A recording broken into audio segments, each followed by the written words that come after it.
Coming up on this exciting episode of the Angry Geek Show. Dingleberry.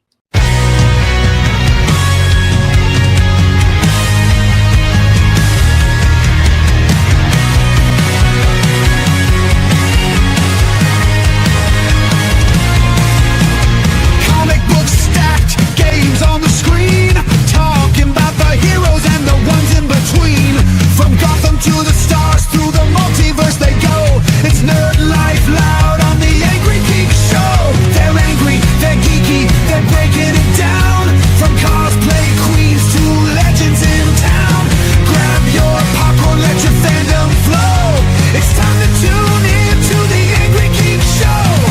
Superman debates, Boba Fett's jetpack. Marvel versus DC, no holding back.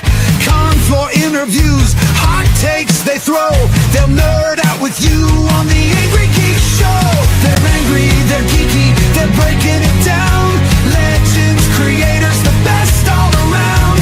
Grab your Funko, your lightsaber glow. It's time to tune in to the Angry Geek Show. From horror flicks to retro toys, geek girls, geek guys making all the noise. With passion and heart, they're running the game. If you're part of the tribe, you're part of the flame.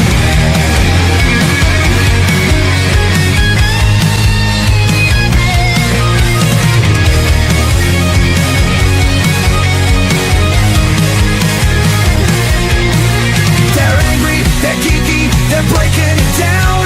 Fandom united in every town. Con to con, let the good vibes grow. All hail the kingdom of the Angry Geek Show.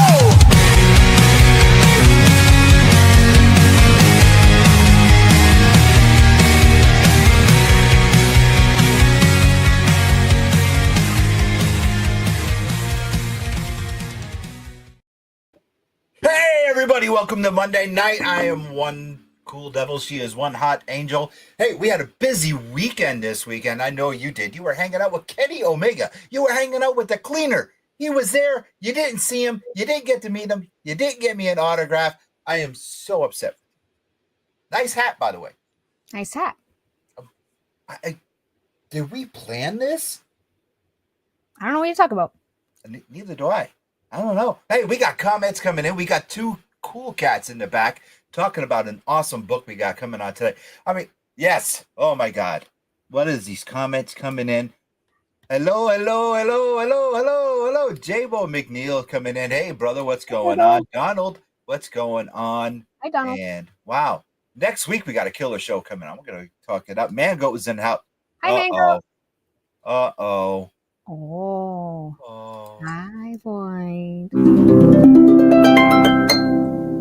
Void is in the house. Hello. Did Void get? Hey, baby. Does he get that? From who? From you. Go ahead, do it. Hey, Do baby. it. Hey, baby. No, you gotta do it. You gotta do it a little bit. Hey, baby. You gotta do it like me. Do it like your older Want brother. my vocals down? Hey, baby. Yeah. Anyway, really quick before we bring our Donald Shumway, first Dingleberry of the night. Dingleberry. Dingleberry. Oh, look at Void comes in. Hey, Lewis and beautiful Sophia. Hi. Cat butt of the night. Okay, Cat butt. really quick before we bring Ryan and Mark in. Okay, Mm-hmm. lay it on me. PAX East. Tell me what you got. Too much to show, but a lot of goodies. I got a couple of rubber ducks, like Harley Quinn rubber duck, some Resident Evil rubber ducks. I got a Grogu plushie for free with a picture. I got a blind box from an anime, keychains, a hoodie, bunch of goodies. All right. Okay. And I dingleberried a lot of things too. Oh. I dingleberried a police car. You Dingleberry the police car. Hey, our brother's in the Hello, house. Jar Jar. Yes, the one and only Jar Jar. That was Wrong. loud. By the power of Grayskull. There's Jar Jar. Hi, Yes. Challenges. Yeah, you know, I fell asleep on you guys the other night. I was supposed to be playing with you guys, and I fell asleep. The Angry Geeks were supposed to be streaming, and I fell asleep. Anyway, so you had a good time at PAX East? I did. Thank you. And you're All right. welcome, Challenger. Absolutely. I'll see you at a con. Broke the board. Broke the Yeah, I did not break the board. I just hit the wrong thing. All right. Anyway, so without further ado, Matt Cave Studios got this new book coming out. Yes.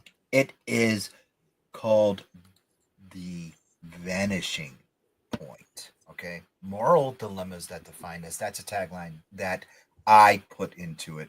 We're going to bring in one at a time. We're going to bring in Mark Russell and then Ryan Alexander Tanner. First, Mark Russell. What's going on, my friend? How are you? And then we're going to bring in Ryan Alexander Tanner. We're going to switch them around. We get them nice and confused. Thank you guys for coming in. I really appreciate it. I don't know what Melissa told you, but whatever she said, I promise you, we're completely normal, Sophia and I. Completely normal. Well, we're up for anything. All right, Ryan, what's the look on your face, brother? You just look like, what the Muted. hell did I get myself into? Ryan's muted. Oh, Ryan, you're muted. No, Why are you Ryan, you're muted? muted. You got to unmute your microphone. How embarrassing. There. I look like I have 2 kids is what I look like. I got a baby inside. I'm probably going to get handed the baby in the last 10 minutes. So that'll be fun. That's absolutely fine. Don't worry about it. We got cats, dogs and cats living together.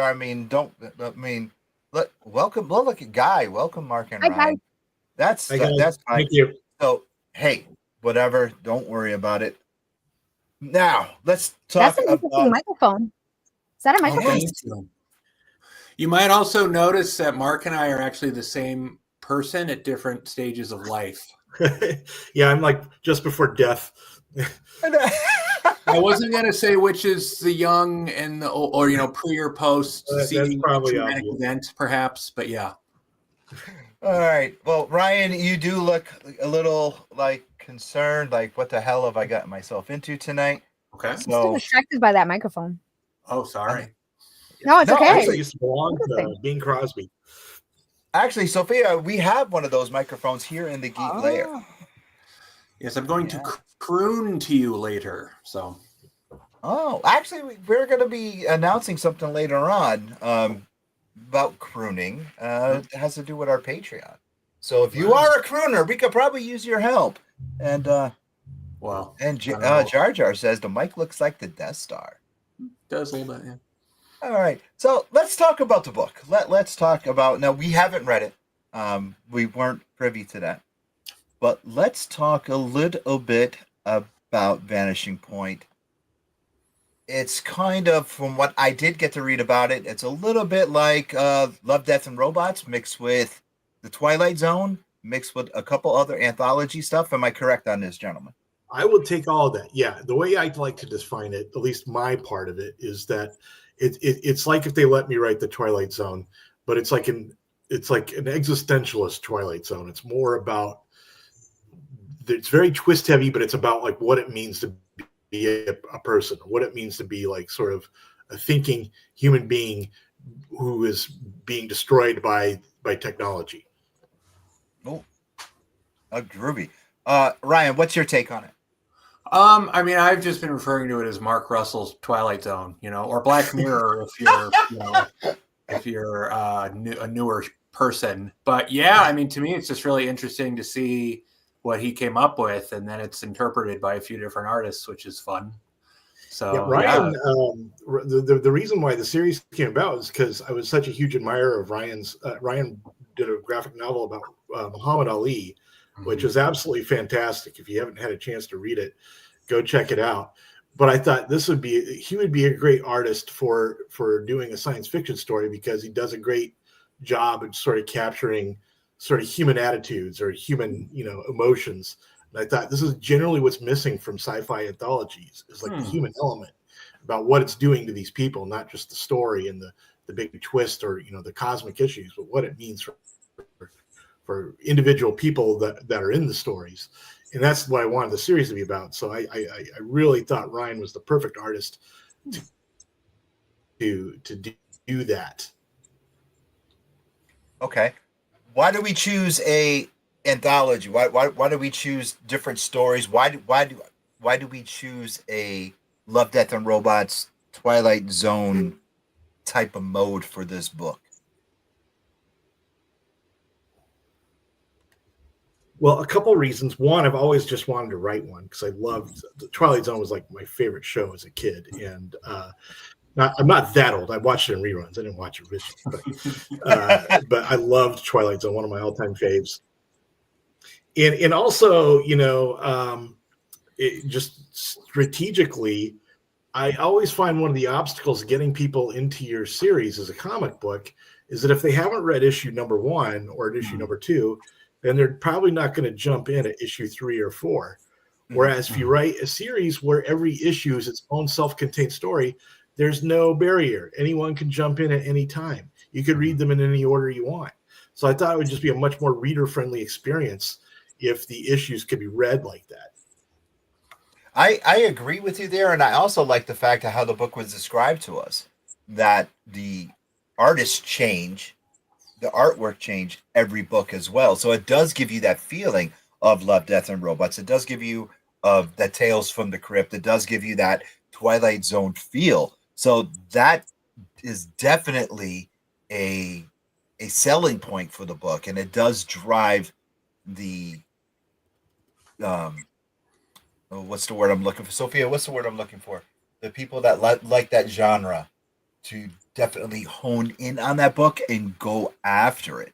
So with the marketing there, I mean, that the front cover, can we pull up the front cover there? We used the front cover alone right there. We chose that. Yeah, to that's make Christian thumbnail. Ward, by the way. Christian Ward's art. Yeah, It was beautiful just- cover. Christian Ward. Oh. So, well, But yeah, let's originally, the plan. Oh, go ahead. No, go, because this is your time. Go. Oh, I was going to say originally, we wanted Ryan to draw all the issues, but as he mentioned before, he has 2 kids, so it wasn't really possible. But then the fact that he was only had the capacity to draw every other issue kind of opened it up like that. Well, it's like, well, maybe let's bring in some other artists with very different styles to do the other issues.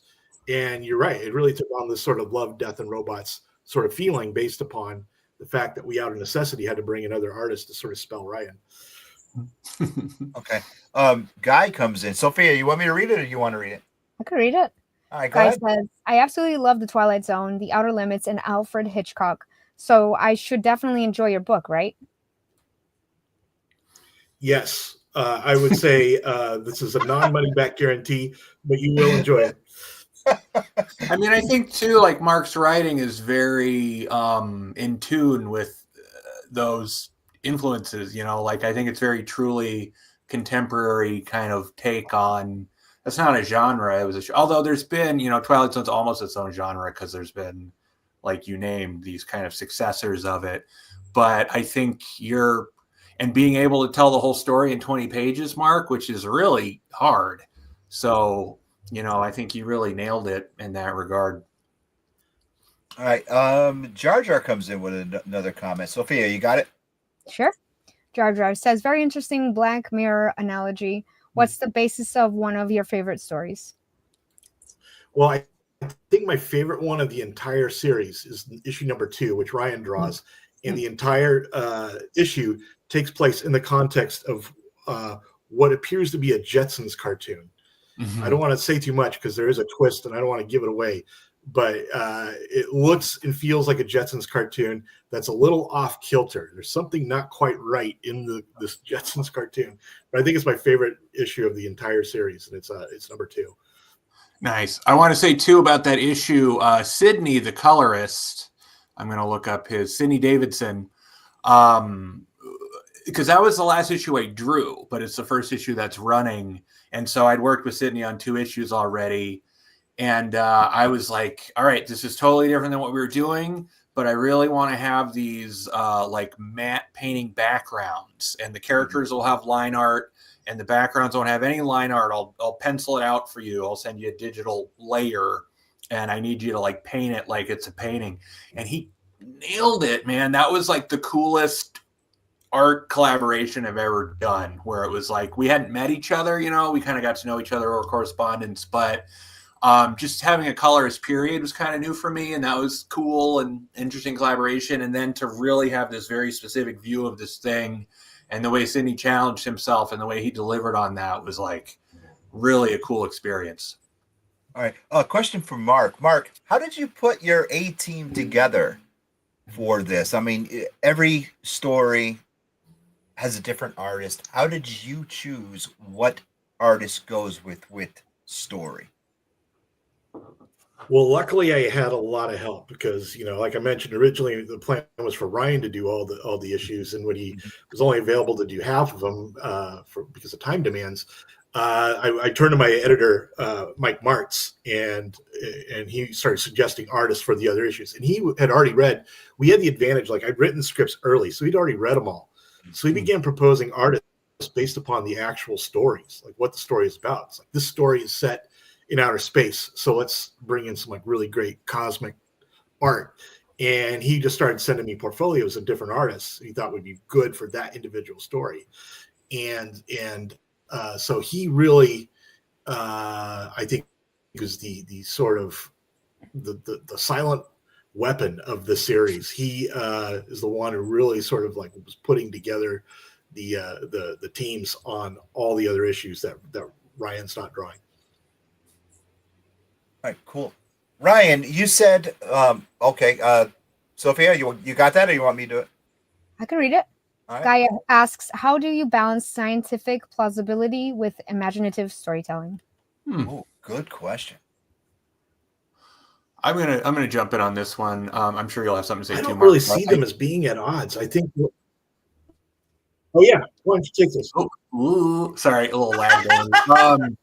Just like what you said in your very lovely praise of me, which I'm going to keep that sound clip, just that they're all really based in kind of what's happening internally with these characters, I think, is the thing. So like when I got to scripts, it was like, oh, okay, these are the characters. Here's what's up with them.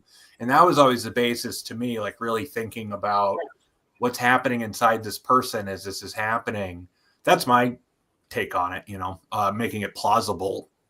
Is that there's a human experience happening, even though the experiences are, and some of it's like not very far in the future or not very distant from our experience too. There wasn't anything that was like hard to connect with, I would say.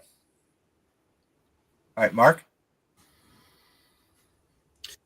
Yeah, for me, I thought they sort of helped each other. I don't feel like they were at odds at all because the scientific plausibility sort of informs the creative questions you have. It's like, the first issue is about a guy who was sent to go mine asteroids in the Jupiter asteroid belt.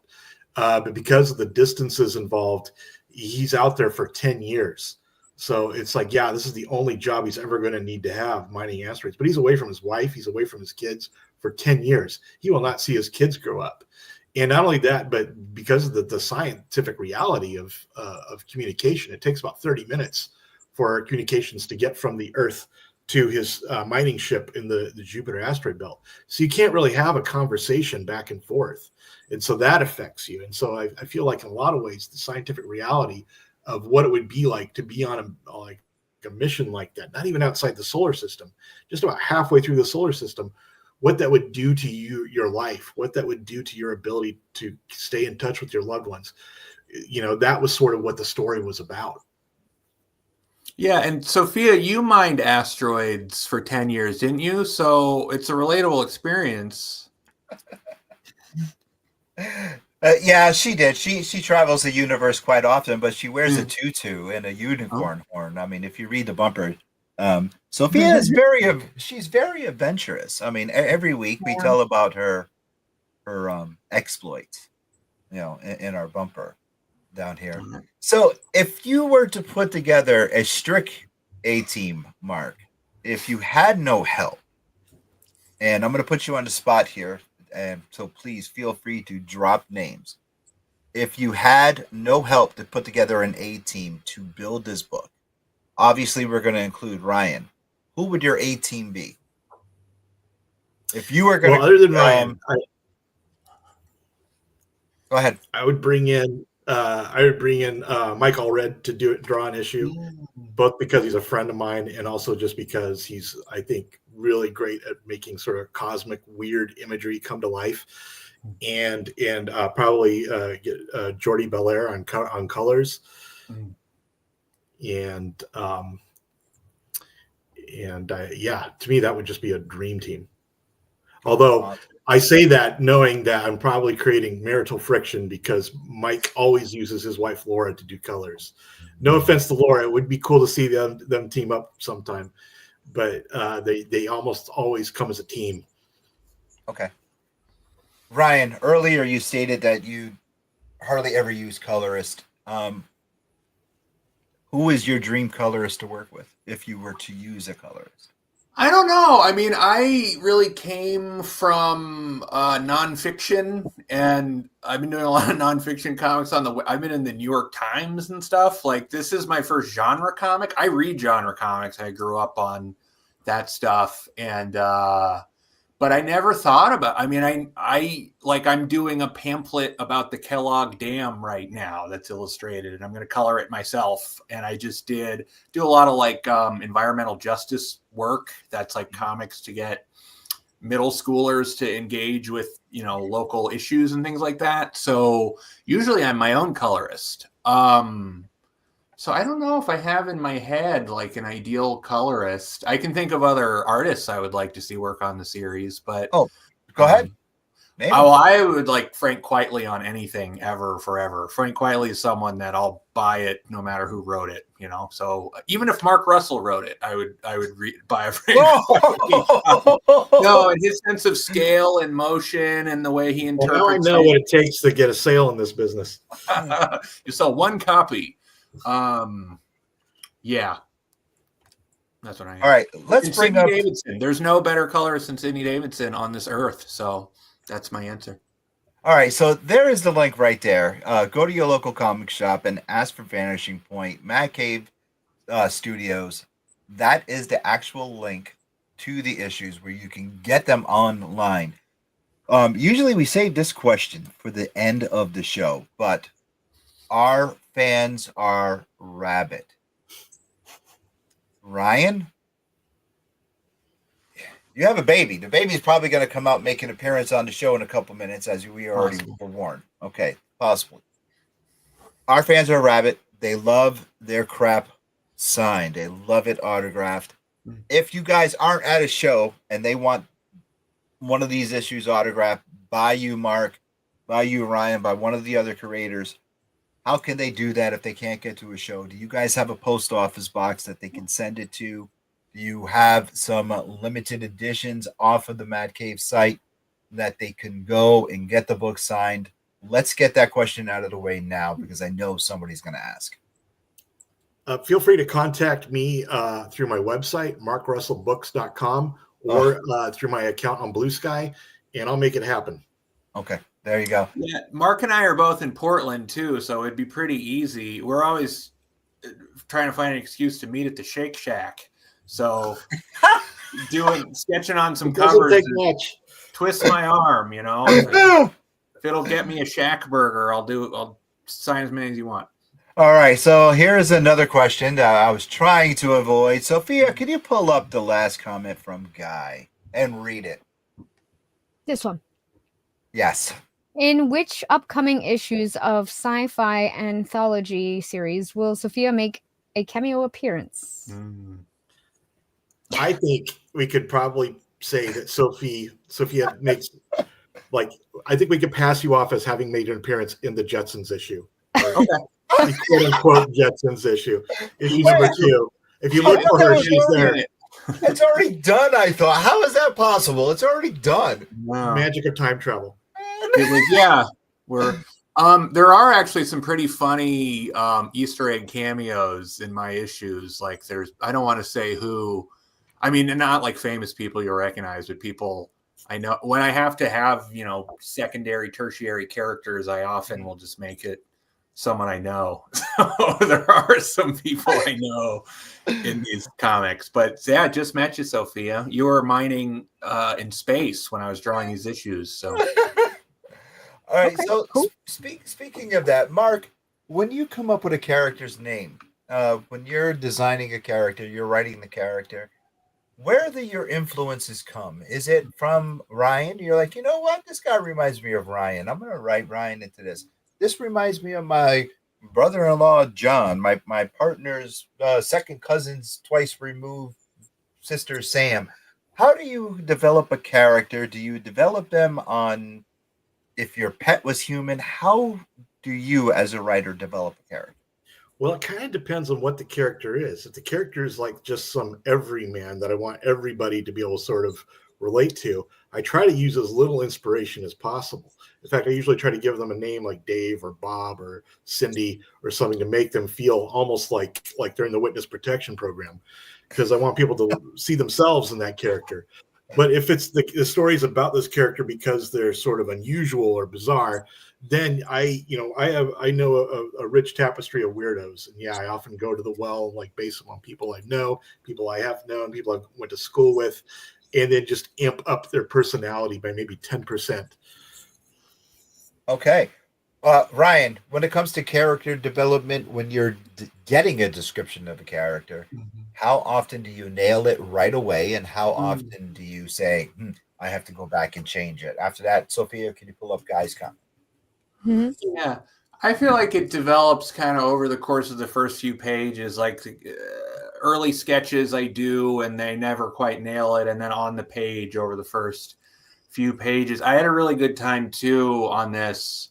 Mark is really willing to like have these conversations, like sit down, and like with the Jetsons one, I was like, is the Jetsons, is this the 60s about the future? Is this the 60s about the future, or is it now about when did this Tomorrow Family cartoon come? Just sort of like these conceptual backgrounds. I love those conversations. So that kind of stuff's cool. But yeah, I would say it kind of develops over the first few pages, and then you get kind of locked in, or you start looking at page 2 to like kind of reference how you're drawing characters and things like that, and getting a pretty strong sense of who the character is from the script. I mean, the scripts were very vivid, very, very easy to visualize, I would say. So I felt very informed going in. Okay. All right, Sophia? Are the stories in Vanishing Point interconnected, or are they standalone narratives? They're all completely standalone narratives. In fact, sometimes you can't even conceive of them being in the same universe. So there's no connection. The characters don't show up. They're not even set in the same universe. Oh. Okay. Yeah. There is an element. That was my big contribution. Yeah, because this started, I have a podcast where I talk about runs of comic books. It's called The Runs. And Mark was on the first season. And I always ask people at the end, what's your dream run? And he described Vanishing Point. So this kind of got going, because later I was like, hey, I would draw one of those. And then, I think Mark was probably the selling point when we were shopping this around. And it's all his deal, but I would say my big contribution was I was like, there should be one recurring element. And I don't think I'll say what it is. It'd be fun to kind of throw that out and have people, but there's something you see in each story, but it's not like you'll miss it if you don't read one, or it's a visual element, but that was a cool piece Little of it. hint, it's not a character, but there is a visual thing that shows up in each and every of the issues. Ooh, I like that. Like Where's Waldo, kind of? You can Where's Waldo it if you want. Yeah. That's a good way to think of it. Yeah. Wow. That's intriguing. Now that's a sell point in the book where people are going to go out and buy the book just to see what it is and see if they can find it. Because that's like a sell point for me right there. Yeah. Yeah, definitely. Covers. Each book has 2 covers. Do I recall that right? How did we go about choosing the covers for each book? How do we go about choosing A cover to B cover? That is a question that I absolutely love asking the creators. How did you go about, Mark, choosing, okay, this is going to be my cover A, this is going to be my cover B? Well, luckily for me, I have almost no say in that whatsoever. I punt all of that to my editor, but generally what we like to do is have whoever does the interior art does a cover, and then whoever is like a guest cover artist does like a variant cover. But we like to generally use the guest artist as like the A cover, just because it makes each issue look completely different, which is something we're really going for here, is that each issue is a completely different story. So we want to like the covers to be different thematically and different like in terms of the art style, to give it that sort of Love, Death, and Robots feel. Like these are unique stories happening in their own universe. All right. Why Mad Cave? Mad Cave has been knocking it out of the park with a lot of different books lately. Did you approach Mad Cave Studios, or did Mad Cave Studios approach you? I don't remember. I don't remember who approached who on this, but I've worked with Mike Martz for the editor on like for other companies and other projects, and so I think he got in touch with me and said, "Oh, I'm at Mad Cave now. So if you have anything that you think would be right for us, let me know." And that's when I told him. I said, "Well, I've always wanted to do this sci-fi anthology series. This is something that's been, on my not even my back burner, like front burner. It's been on my front burner for like a long time." But the surest way to get like the end of phone call with the publisher is to tell them you're writing a sci-fi anthology series. It's like the kiss of death to most publishers. But Mad Cave is like edgy and they're daring and they're trying things that nobody else is doing. So I think what was a problem for other publishers was actually like a good thing to them. Oh no, Mad Cave is just absolutely. They're incredible. Right now, their catalog is just kicking, and the stuff that they're putting out is just incredible. Ryan, I like the fact that they're not just one thing; they're trying a lot of different things. Oh yeah, even their kids' books with paper cuts is just amazing. Ryan, artist, renowned, absolutely. Are you going to take your stab at writing? Oh, I would love to actually. I'm kicking some stuff around. I mean, I did this Muhammad Ali biography that I wrote myself. And I've written stuff, and then I'm getting interested in writing like a horror miniseries or something. Ooh. I've got a couple of pitches I'm working on. It's on my short-term to-do list. And probably it would be wise. I talk particularly with Matt Boers, I talk to about this a lot, who's writing comics now. Just that if you want to make comics, takes so long to draw a comic book, and writing is like a lot more productive. I don't think I've written for an artist before, so it'd be a new experience, but I know how to write comics, that medium and that format. So, but yeah, I got some things they're only on the back burner now. They're not on the front burner yet, but yes. All right. Sophia? Okay, Guy asks, do you have plans to expand Vanishing Point into other media such as TV or film? Ooh. Mark? There's no plans, but that would be amazing. Ryan, go ahead. What do you think? I mean, I don't have any information that Mark doesn't have, but I mean, the first issue came out 5 days ago. We don't have a movie deal yet, Mark. Where's our movie deal? I know. I feel like we've missed our window already. It's been 5 days. Oh man, we blew it. All right. Go ahead, Sophia. Then we're going to take that one break. Go ahead. What are some emerging trends in sci-fi storytelling that you find exciting? I really like how. Oh yeah, Brian, why don't you go first? Oh man, I want to hear your answer. Go ahead, Mark. Mark, you opened up Pandora's box. You started talking, brother. You go first. Me? Okay. Yeah. Go ahead, Mark. You're first. Go ahead. Okay. So what I really like is how they're becoming more expansive and showing the worlds behind the story, like Andor is doing for Star Wars, showing like how people live their daily lives, or showing the stories that are going on behind the stories. And I think this is made possible by streaming, and sort of like the fact that you're going to get like 10 hours of this as opposed to 2 hours of this. Mm-hmm. But I really like this trend of showing like immersive worlds as opposed to just stories. Mm-hmm. All right, Ryan. I'm really reading a lot of Jonathan Hickman comics right now. That's kind of been a rabbit hole I've gone down, and his ability to kind of have these really vast concepts and also these kind of human stories. I like that a lot. And then, as everything's these big franchises and stuff. I really enjoyed. I haven't watched Andor yet, but Skeleton Crew, like just these suburban kid, like that you can have a bigger kind of arena. Star Wars is almost its own genre, and then you can have these subgenres within it. And yeah, exploring minutia, I like that too. And then yeah, human elements, like exploring. I mean, I'm always about allegorical narrative for genre work. So, and we're hitting this moment where we're in the future now. You can have an AI romantic partner and things like this. You can clone your dog. If your dog dies, you can just clone it. These are real things that are happening. So this sort of question of like, how far removed is it from this experience we're having, or how do we sort of interpret where we're going? That stuff's fascinating to me.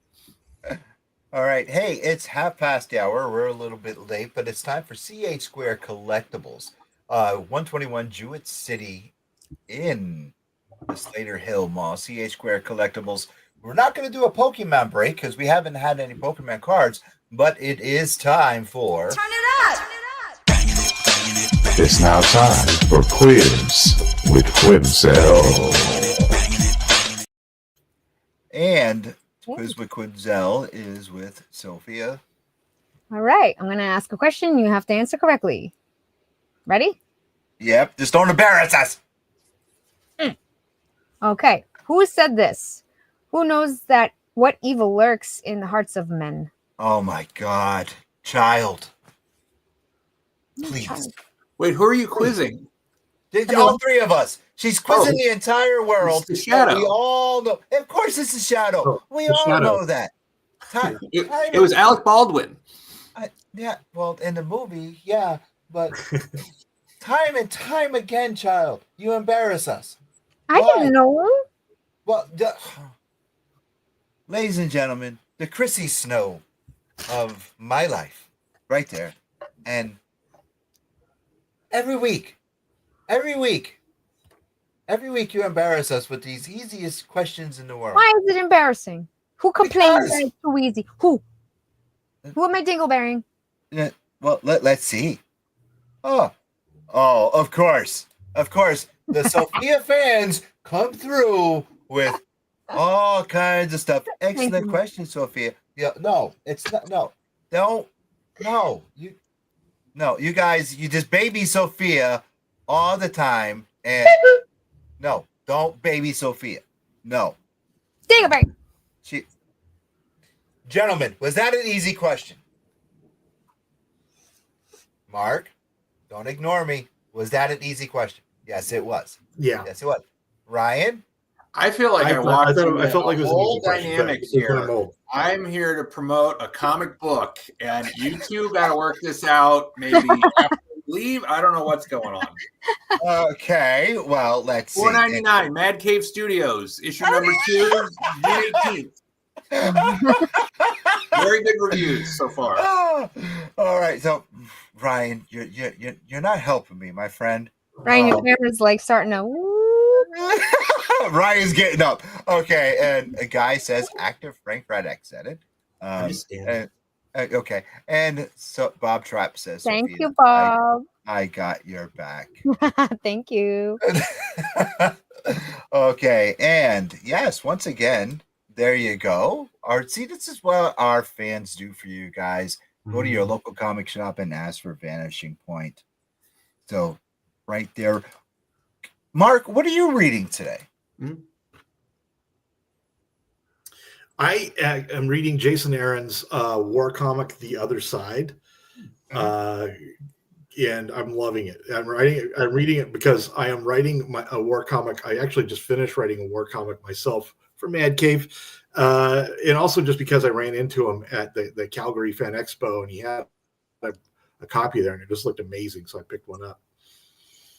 Okay. Ryan, who's your dream writer to work with? This is Mark Russell. If something were to happen to Mark Russell, which God forbid, I mean, I'm a big Grant Morrison guy. That would be very cool. Jason Aaron's great. He's a good one. Jonathan Hickman, I'm feeling really interested in right now. Yeah, I mean, I can think of a lot of those are the top of my head answers. Can I say something real quick? Yeah. Ryan, you have like a Clark Kent thing going on right now with the hair and the glasses, just saying. Yeah. Yeah. Right on.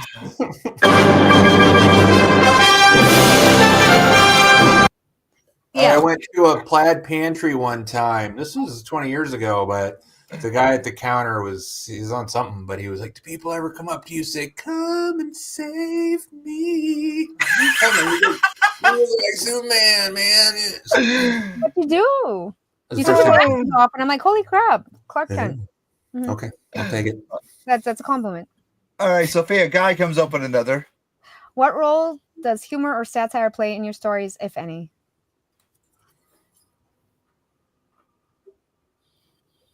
Mark, that would be for you. Mm-hmm. Oh, what was the question? What role sorry, you're does cutting humor or satire play in your stories, if any? Mark's doing his taxes Oh. while we do this interview. Multitask. Yeah, no, sorry, it was just the sound cut out for a second, but it depends on the story. You know, some stories are the satire's the point. Others are, you know, more serious. And I think it kind of depends on what it is I have to say. You know, it's like when you're having a conversation with friends, sometimes, you know, when you're talking about like the news or something, you crack a joke. And other times, you know, you think I've got to leave the country, you know, or, you know, if you're talking about, you know, something horrible that happened to you, like, oh, it turns out I've got cancer. It's probably not going to be satiric or parodic. But, you know, if you say, oh, I went in, I thought I had cancer, but it turns out I don't, then maybe you crack a joke. So it kind of depends on, you know, what you're writing, what it is you have to say. But I find myself consciously trying not to be satirical just because I feel like I've done that so much. I feel like I've kind of made a name like that I don't want to use it as a crutch. I only want to use it when I'm really feeling it. And so I guess that's the role. It's like what I'm kind of known for, but it's also not all I want to be known for. All right, cool. Ryan, do you have anything to say, comment on it? Yeah, I thought tonally we were really on the same page about this series, and I think it's very funny, but I also think it's not funny like in making jokes, you know, like I think like the Tomorrow Family story, I think is funny because it's not funny, that it's like the Jetsons and then there's this weird undercurrent the whole time, and there's something funny about that, how weird it is. Or like the Death Watch story, and the guy basically gets these people to kill him, and then he chickens out at the last, and he's like dodging an axe, and he says, sorry. Like, I thought that was so funny. Or the one with the killer robot that I drew that's like destroying stuff, and it's in this small town in Texas, you know, and I was like, oh, like this is probably having like a Walmart parking lot, and just like drawing this like tank fighting a robot in a Walmart parking lot was so funny to me, you know. But it's not like jokes, it's almost like playing it straight makes it funny. I don't know. So I think there's a lot of funny moments in it. It's not a humor series at all, but there's like these flourishes that I really liked when I was working on it. Awesome. Hey, Wednesdays is new comic book day, and make sure when you go to your LCS to pick up your new comics that you ask for Vanishing Point. If they and you got to go to our flagship store, which is Alternate Universe LLC. And speaking of Alternate Universe LLC, they're in Milford in New Haven, and they bring us Question of the Week.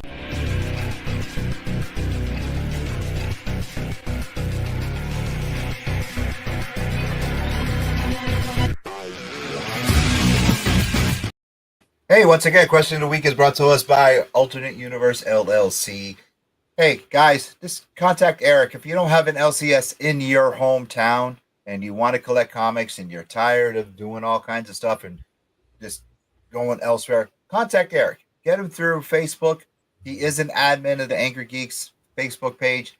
Message him to say, hey, at Eric, you can get your books through him. If you don't want to go through Mad Cave Studios website, Eric will get you Vanishing Point. He will mail them to you flat, just like Stan Lee used to do in a day. Just like when we talked about over Free Comic Book Day, he will mail them to you extra flat. Okay, ship them right out to you, and maybe he'll even have the guys come down and see you. Anyway, question of the week. Question number one. Mark, you're going to answer question number one first. Then it's going to go to Ryan, then Sophia, then myself, and chat will be included in this. So question number one, what is your favorite quote? Mark, what is your favorite quote? Oh wow, that's a really great question. That's really open. This is going to sound hyper pretentious, but it's true. So I don't know what that says about me, but it's we do not ask the meaning of life. Life asks the meaning of us. And that's Viktor Frankl from Man in the Search for Meaning. Wow, that's friggin' deep. All right. Yeah, very deep. Ryan, I mean, what's your favorite quote? That's a tough question. So I can't definitively say. The one that comes to mind as I'm caught off guard by this question is it came up in this other project I'm working. We're doing a second edition of a teacher's ed comic I drew. And the quote, "A lot of things have changed, a lot of things have not," keeps coming up for me. And I thought that was a Mos Def quote, but it turns out it's like an old saying. I think it's been around a long time. All right. Sophia, what's your favorite quote? So it's a quote that came up recently. I was watching Batman and Robin, and it's by Alfred. He says, "There is no defeat in death, Master Bruce. Victory comes in defending what we know is right while we are still alive." All right. My favorite quote is very long. It's like a paragraph. No. But one of my biggest inspirations in life is Sylvester Stallone, is Rocky. I mean, I do idolize Elvis and I do idolize Randy Savage, but Rocky Balboa said, "Ain't nobody gonna hit harder than life." If you know what you're worth, you all know it from the movie Rocky Balboa. That is my favorite quote. It goes on forever. It's when Rocky was talking to his son, and life ain't all sunshine and rainbows. I actually have that on a plaque next to my autographed Stallone picture in my room. It is one of the most powerful quotes of all time. Sophia, chat is coming up with some stuff. All right. You want to bring them up really quick? Then we'll get to question number 2, where Ryan goes first. Okay. Guy says, "Life is like a camera. Focus on the good times, develop from the negatives, and if things don't work out, take another shot." I love that. Oh, that is awesome. Okay. That was good. And Voice says, "Treat other people like you want to be treated." I like that too. I like that too. And You mentioned Randy Savage, and now I want to change my favorite quote to "Oh yeah." Oh yeah, brother. Yeah, that's right. Yeah. You guys aren't getting the full Randy Savage stuff tonight. Usually it's the cowboy hats, but tonight Sophia and I wanted to do a little something different to you guys tonight. You know what I'm saying? Yeah, the Tower of Power. Let's go. Bob says, "You don't hear this anymore, and it's sad. Don't ask what your country can do for you, but what you can do for your country." That's a good one. Okay. That's JFK, right? Yep. And Guy says, "The best way to get a friend is to be one. Unless you're a cat, then just ignore everyone." That's another good one. And last one from Bob is, what's The that? cat strategy seems to work for a lot of people. Corrected his spelling. Oh, okay. All right. Next question. Ryan, you're going to go first. Oh, no, boy. Ryan, you got me some respect right now. More respect, actually. Are you a Randy Savage fan? I mean, I was a kid in his heyday, so he's in my DNA. Oh, all right, brother. All right, that's you just became my favorite guest for tonight. Sorry, Mark. Oh, sorry, Mark. Yeah, I remember when Hulk Hogan left him in the ring, and then he got wailed on, and then he became a bad guy. Their feud, I remember it well. It was a big part of my childhood. So yeah. Because things are just popping right now. Yeah, and we don't talk about Hulk Hogan on this show. Oh, yeah! No, we don't talk about Hulk Hogan. All right, I definitely have his CD. The Be a Man. That's a good one. Outro music, please. Yeah. I have his CD. Now we're gonna get to question 2. Okay. I have his CD. Plus, I have it on vinyl. Oh, I'm coming over to your place. I have it on vinyl. It's over there on my spinner rack. Oh, the tribute to Mr. Perfect. A perfect friend. Yes, my perfect friend. It's amazing. Next week, the 20th, is going to be. Mark's like, what's going on? I know. Mark is like, we're supposed to be talking about comic books. Well, the anniversary of his death is next week on May 20th. And we're going to save it for next week's show because we're going to be doing a radio show live from the lair. But, and I have to show you something, Ryan. Once we get off the air, I have to show you something special that I have that Sophia almost touched, and I had to yell at her for it. I don't know if I want to know what it is, but what's question number 2? Okay, question number 2. What is your favorite made-up word? What is your favorite made-up word?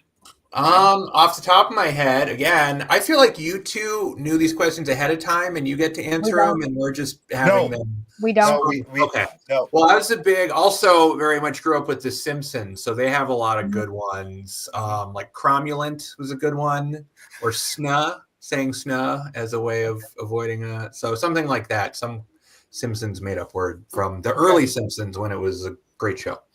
Okay. Mark, what's your favorite made up word?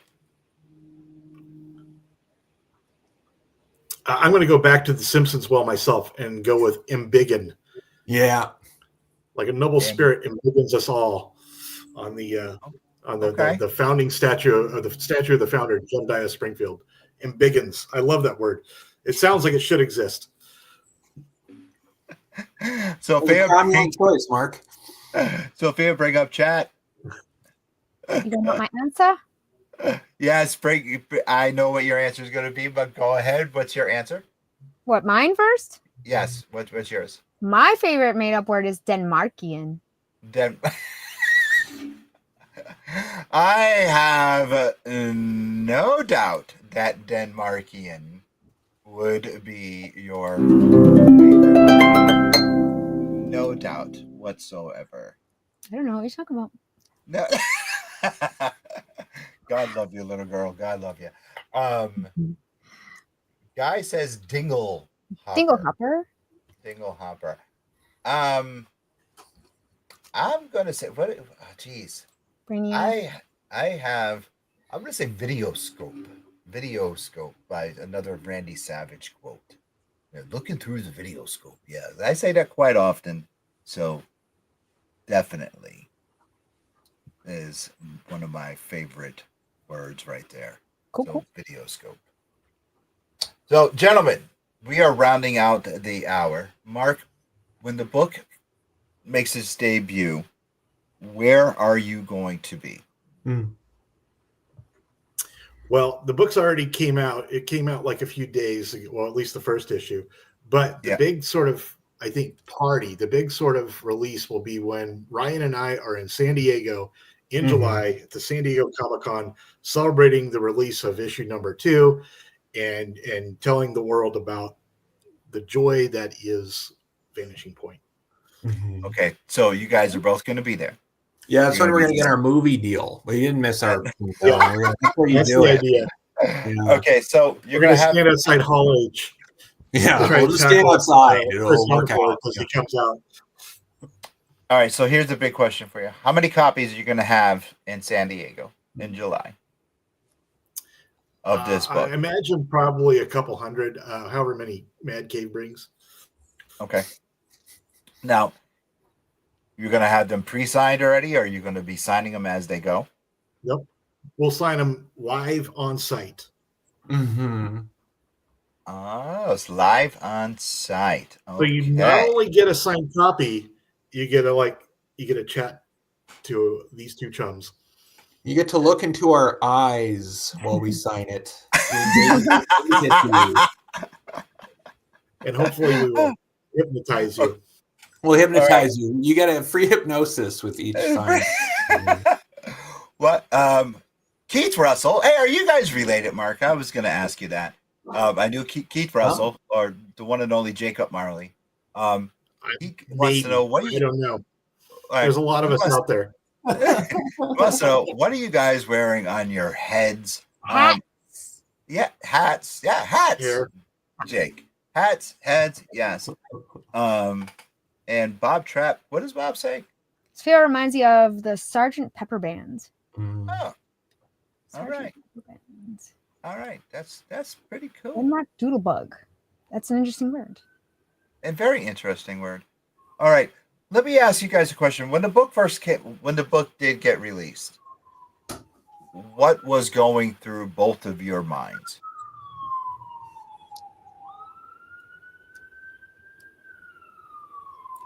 Well, I was just excited.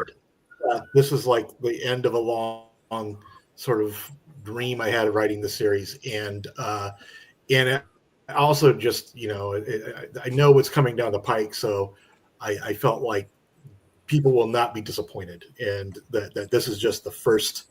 This is just the appetizer, and the main courses are coming, and I really hope people. It teases people enough that they buy or at least look at the following issues. Okay, cool.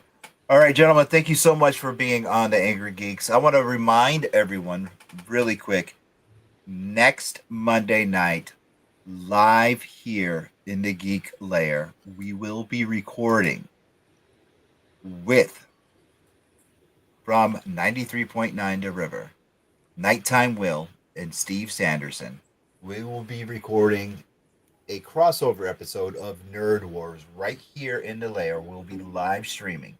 So the radio program that Sophia and I are on will be live streaming right here in the Geek Lair. Nighttime Will and the morning show, Steve Sanderson, will be here with us live in the lair. So make sure you tune in. And Steve and I got a score to settle.